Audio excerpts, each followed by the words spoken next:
मीना बजार कुंभार साहि 1987 मसीह आरंभ होई आज 37तम कुराल पंचमी पूजा पालित हो जाइछि। लक्ष्मी नारायण हेउछंती इष्ट देवता कुंभार मानकर। आज कलश यात्रा, अधिवास पूजा, सूर्य पूजा, मंडल पूजा अनुष्ठित होइथिला।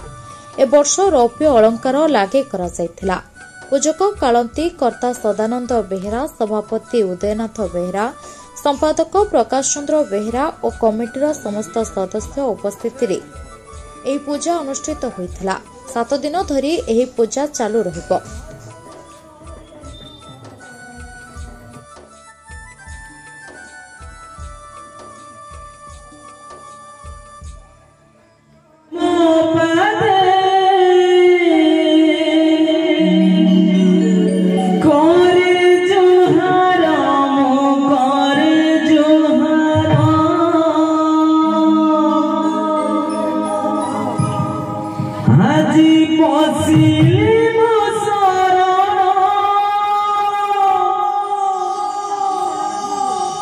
तुम चार